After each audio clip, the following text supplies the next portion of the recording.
जी नमस्कार। मैं doctor Pushpa Kumari, department of psychology, Kamla Rai college, Gopalganj, JP university, Chhapra. आज मैं आप लोग के बताने जा रही हूँ क्लिनिकल और केस स्टडी मेथड क्या है।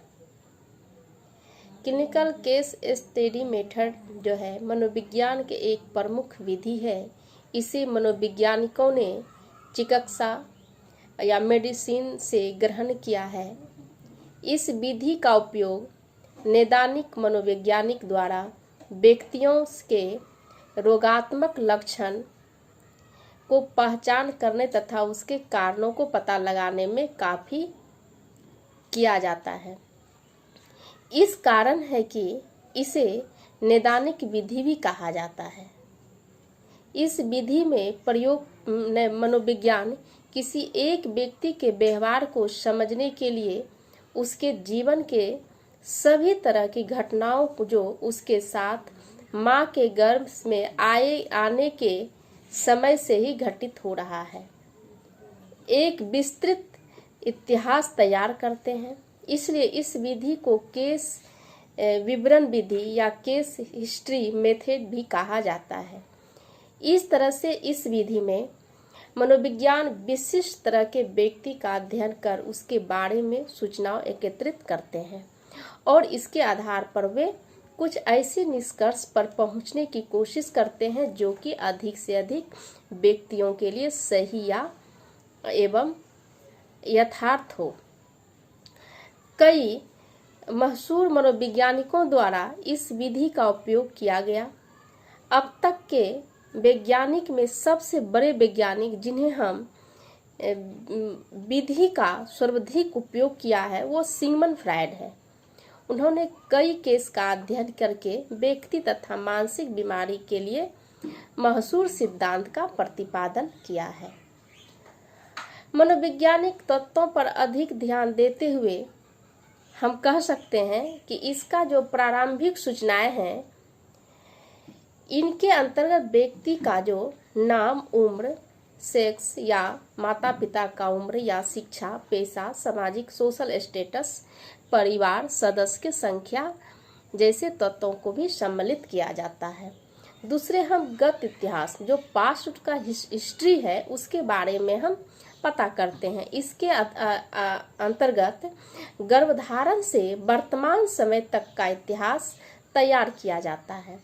जब व्यक्ति में माँ के गर्भ में होता है तो उसे उस समय में माँ का कैसी स्थिति है या माँ में उस समय का कोई शारीरिक मानसिक बीमारी तो नहीं है। अब हम तीसरा बात करेंगे जो कि हम प्रेजेंट कंडीशन है।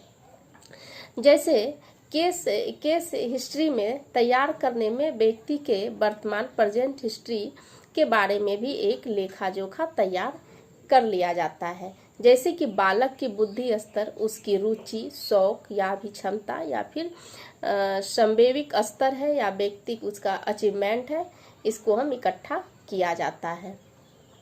इस तरह से हम कह सकते हैं कि नैदानिक मनोविज्ञान में ये सारे बातों का होना बहुत ही अति आवश्यक है। अब ये इसका कुछ गुण भी है, इस विधि का कुछ गुण और अवगुण भी है जो कि हम इसके गुण की चर्चा करते हैं कि इस नैदानिक विधि में मनोवैज्ञानिक चूंकि प्रत्येक अध्ययन किए जाने वाले व्यक्ति का एक अलग जो विस्तृत इतिहास तैयार करके उसके लक्षण का पता लगाते हैं, इसलिए इस विधि द्वारा व्यक्ति का गहन अध्ययन संभव हो पाता है। अब हम नैदानिक विधि द्वारा व्यक्ति का जो मानसिक एवं शारीरिक विकास क्रम में अच्छी तरह से जांचा जा सकता है। और तीसरी इसका गुण की बात करते हैं कि नैदानिक विधि में चूंकि अध्ययन का आधार केस स्टडी होता है, इस विधि में व्यक्ति की समस्या एवं उसके संभावित कारणों पर सीधा प्रकाश डालने का सुनहरा अवसर मनोवैज्ञानिक को प्राप्त होता है। इन गुणों के बावजूद इस विधि के कुछ प्रमुख अवगुण भी है। अवगुण के बारे में हम कहा जा सकता है कि यह विधि में व्यवहार के अध्ययन का आधार जो है व्यक्ति का गत इतिहास होता है, जो व्यक्ति के माता पिता, दोस्त तथा पड़ोस द्वारा दिए गए सूचनाओं पर आधारित होता है। अक्सर देखा गया है कि माता पिता, दोस्त या पड़ोसी जो व्यक्ति का सच्ची घटना तथा तथ्य को, विशेषकर वैसी घटना या तथ्यों को जिसका संबंध नैतिकता से होता है। इसका दूसरी बात है कि व्यक्ति के बारे में पूर्ण विवरण तैयार करने में जो सूचनाएं प्राप्त होती है, जो कि इतिहास तैयार होता है, उसकी सत्यता की जांच करने में कोई उपयुक्त तरीका नैदानिक विधि में नहीं है।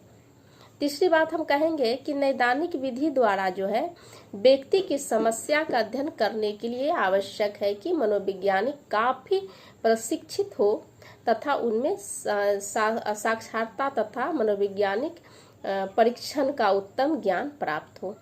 प्रायः देखा गया है कि इन विधि का उपयोग एक साधारणतः मनोविज्ञान भी करने लगते हैं। ऐसी परिस्थिति में उसमें प्राप्त जो तथ्य पर अधिक भरोसा नहीं किया जा सकता है। तीसरा है कि चौथा विधि हम बताएंगे, मतलब विधि नहीं, एक अवगुण है इसमें। नैदानिक विधि में ऑब्जेक्टिविटी तथा जो आत्मनिष्ठा एवं अंतर्दर्शिता जो होता है अधिक होती है। व्यक्ति के एक ही केस का विश्लेषण यदि अलग अलग मनोवैज्ञानिक द्वारा की जाती है तो उसका एकरूपता की कमी पाई जाती है, जिससे कि नैदानिक विधि का विश्वसनीयता में कमी आ जाती है। पांचवा है कि इस केस अध्ययन विधि में अध्ययन में सम्मिलित किया गया व्यक्ति का स्वरूप कुछ अनोखा है, तो इससे प्राप्त निष्कर्ष का सामान्यीकरण नहीं किया जा सकता है। अब इन सब बातों का दोष एवं गुण को यदि हम सम्मिलित करते हैं तो हम कह सकते हैं कि उपयुक्त अवगुण के बावजूद नैदानिक विधि का उपयोग मनोविज्ञान में, विशेषकर नैदानिक मनोविज्ञान में काफी अधिक होती है। मात्र यही एक ऐसी विधि है जिसे के माध्यम से व्यक्ति का व्यवहारात्मक समस्या का मनोवैज्ञानिक या वैज्ञानिक ढंग से चयन की जा सकती है। इस तरह से इसका स्टडी जो अध्ययन विधि है इसको आज कंप्लीट हो गया है। Thank you.